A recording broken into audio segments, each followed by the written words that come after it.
Mack, Aaron Jones, and also a third guy who I would hands down take over Fournette. I would take this guy over probably a lot of these backs in this range, including Marlon Mack. Maybe not Aaron Jones, but I take this next guy over Fournette hands down. And I'm talking about Kerryon Johnson. All right, Nick, this is the guy that you've been waiting for. Right, you don't understand my love for him, and a lot of people don't really understand my love for him. Right, I'm excited to hear it. I really am. I can't wait for this, I love my man. this. Yeah. Listen, so with Kerryon Johnson, right, he got a split workload in the beginning. He was being integrated into the offense with a team that's historically not known for running the ball, right? Took him 3 weeks. Took him 3 weeks to rush for 100 yards and break that record.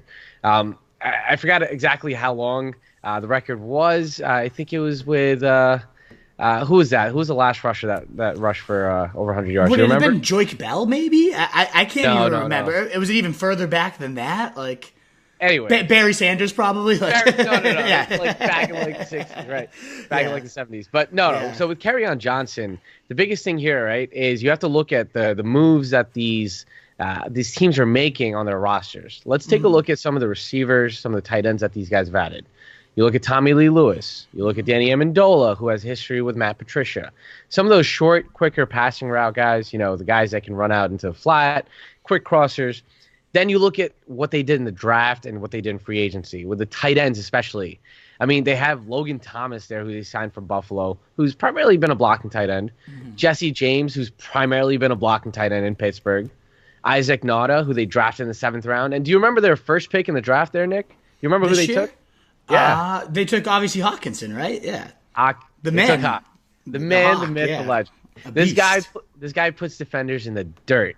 Yes, he is a great run blocker. I'll give you that for sure. He's a Gronk level run blocker. Yeah, and I think he could develop into. I think the comparisons to Gronk are pretty fair here as well, where he does have the pass catching skill set. But they drafted this guy 8th overall.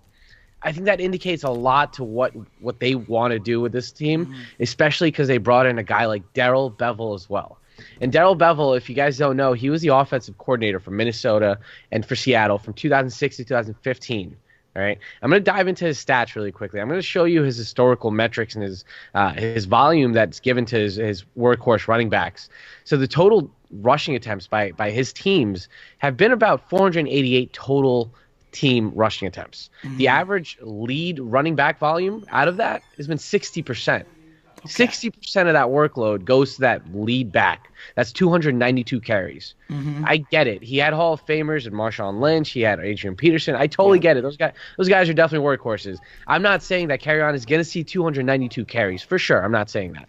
But what I am saying is that if you look at the volume just by itself, this team is going to be a top 5 rushing attack, number one. And Kerryon just really needs to see about 50% of that workload to cross that 300-plus threshold of touches.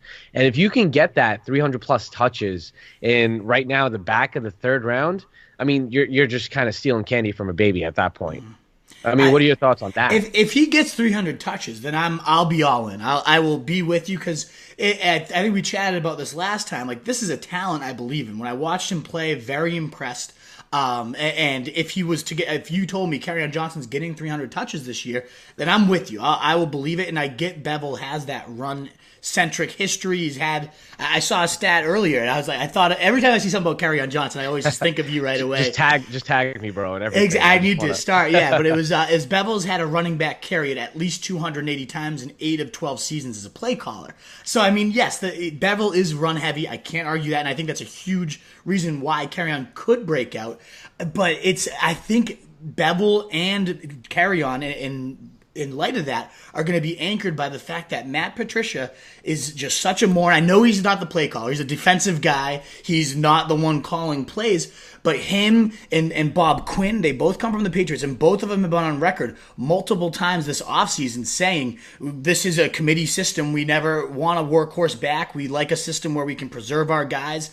So if he can do what he started to do at the end of last year, great. But this isn't our style of system. That's always been what they've run as a line. And then he wasn't really able to shake LeGarrette Blount last year why would he be able to? They bring in then C.J. Anderson. I'm not sitting here saying C.J. Anderson's this incredible world-breaking talent, but he looked pretty damn solid there for a stretch with the Rams. Was outproducing the hurt Gurley at the time, and I would say it's not too much of a stretch to say he's at least better than what LeGarrette Blount was bringing for the table. So if he couldn't shake Blount and he couldn't shake Reddick, who was stealing all those receptions, why would he suddenly be able to shake a better version of LeGarrette Blount? Hopefully Riddick's gone. I know there's some rumors he might be on the roster bubble. That would certainly make me feel a lot better if he's gone. I just always get nervous of drafting guys that could be stuck in what I call between the 20s purgatory, where Anderson comes in at the goal line and Riddick comes in on third down situations. And you get this guy that, he maybe sees those 15 or so carries a week, but they all come from in between the 20s, and it's like, okay, he gets close to 100 total yards, but when you remove touchdowns and you remove receptions, that's a huge part of fantasy scoring. And I am a little wary based on that committee history, based on the comments from both Patricia and the owner, who I know you're probably going to say they're not the ones calling the plays, but they will influence the weekly game plan. If they like a guy to not really have more than 12 to 15 touches a week, they're going to make sure that's heard and eventually make sure that's happening. I don't know. If he can shake that history and that trend, great. But I am a little more nervous about C.J. Anderson and Riddick stealing those very valuable fantasy touches. Yep. So great points that you made there. Now, I'm kind of going to go into, you already refuted the Theo Riddick thing, where he definitely is on the roster bubble. They re-signed Zach Zenner. They don't need the Theo Riddick, even though Theo Riddick has the most receptions amongst all running backs since like 2014. It's kind of crazy. Where the guy just gets used as a scat back primarily. Mm-hmm. But you say that he really couldn't shake Blount last year, and I don't necessarily agree with that, because I don't think it was him shaking Blount. I think it was just him coming out as a rookie, and Patricia already going in with the mindset like, hey, we're a committee, we're not really going to feature a workhorse back. I get that, but if you look at with Jim Bob Cooter, a guy that's notoriously known for stretching the verge, stretching the seams with his four vert concepts and all that, Cooter, who's a high flying offensive caller, under him, in week 1 to 5, I'm going to go into Kerryon's share here. From weeks 1 to 5, when Blount was there, Kerryon only saw double-digit carries just twice.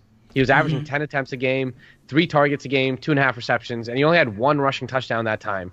But he was still the RB27, right? This is him as a rookie coming out playing second fiddle to a very inefficient Blount. He was still the RB27. Now you look at weeks 6 to 11. He had double-digit carries in 4 out of 5 games, jumped up to 13.5 rushing attempts, 4.8 targets actually, 3.8 receptions, 3 total touchdowns, and he was the RB 15.5 PPR scoring there. And that's just with 13.6 rushing attempts and 3.5 receptions right there. And just with 3 total touchdowns, may I remind you that. Even if C.J. Anderson takes that goal line role, even if C.J. Anderson splits 40% of the workload here and Kerryon gets 50, and the rest of the 10 goes to Zach Zenner, let's say, right? Even if that 50% is still there for Kerryon, based on the volume increase, the total volume increase in terms of rushing attempts, in terms of targets to the running backs, where Darrell Bevel usually targets his lead running back about 42 times a year, I don't see him finishing outside of the top 12. It's just not going to happen just with that volume of touches. He was actually the RB16 last year, Nick, from weeks 1 to 11. If you extrapolate his entire season before he went down with injury, he was the RB16. Despite that slow start, despite that split work, and despite Blount vulturing those touchdowns. So just imagine what can happen with Darrell Bevel here. I hope so, man, and I hope so. But then the other question is, like, is he going to be able to handle that volume? The second he started to become a workhorse last year, he broke down. And I'm not sitting here saying he's injury prone. No, he didn't. Of course, he's out week 11 on. Like, he didn't play the rest of the season. That was an MCL injury. He didn't break down. That was a weird angle that he got tackled. I don't know. Sure. I'm just saying. I wouldn't call that. I'm not a believer in injury prone. I'm just saying, like, as soon as he finally started to see usage, maybe it's his running style that exposes him to awkward hits. It's not necessarily they broke down, but I don't know. It makes me nervous that he didn't see a ton of volume in it, and historically, Patricia comes from an offense that is always unpredictable, and that their whole thing is about being unpredictable and having committees and sharing the work. So again, if there's signs that he's going to be seeing that volume, and especially at the stripe, then I'm going to be okay. If Riddick's cut, then I'm going to have a whole new opinion on this guy. Yep. But I don't know. 3-headed committees and offenses that aren't that inspiring in the first place. I mean, where are the Lions going to really finish in terms of total points? Probably around the bottom 20. When there's 3 cooks in the kitchen, if one of them's removed, I'm going to feel a whole lot different about it.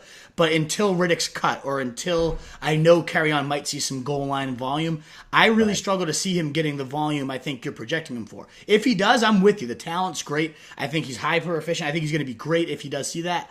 I still don't fully buy, even with Bevel there, and I know a lot of metrics point to it. I'm just looking at this season with this team.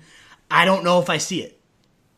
That's fair, man. That's totally fair. You know, I understand the bad offense argument here, but if you look at Kenyon Drake, who still finished as like the RB 17, I think it was last year, and a team that ran the least number of plays in general. Yeah, I mean, I think that argument also is on shaky ground. Where even if it is a bad offense, I mean, that's good because Kerryon is a pass catcher and he's kind of game script proof. Where when they're behind, when they're trying to have if Riddick's gone, that would be huge. Like that's what I'm saying. If he becomes that guy and his games flow and he can be in there and those, that's what I'm nervous about right now. Though, is they get down early and it becomes kind of more of a Riddick show towards it. So again, if that's going to be Kerryon, I'll flip this switch pretty quick. When you believe in the talent, I'm able to. You could convince me eventually, but until I know that's him and not Riddick, I can't be ready to jump all in with you like this. No doubt. No, that definitely makes sense, man. Good points there. You too. No, I like what you're saying. Like you're convincing me. Like if the Kerryon you're envisioning, I see why you think it's a top 12. I really hope that's the truth because I love him as a player, and I would love it for fantasy to have that type of talent be unleashed that way. So I really hope what you're saying ends up being true, and we start to get signs of that in camp. I'm not willing to bet quite yet, just because Vebbel's history. I am a big believer in coaching trends and whatnot, but I can't sink it in my, that style pick where he's going. And there's guys. I'm trying to think of some other running backs. I mean, isn't it in the same range as like Freeman and even Fournette? Isn't that kind of where Kerryon goes right now? Yeah, so Kerryon's going right now at the 308. Devonta Freeman's going at the 307. Yeah. Derrick Henry's going at 309, and Josh Jacobs come on. Give me Derrick Henry. I would take Derrick Henry so far above any of these guys. Oh, my And it's God. not even a question.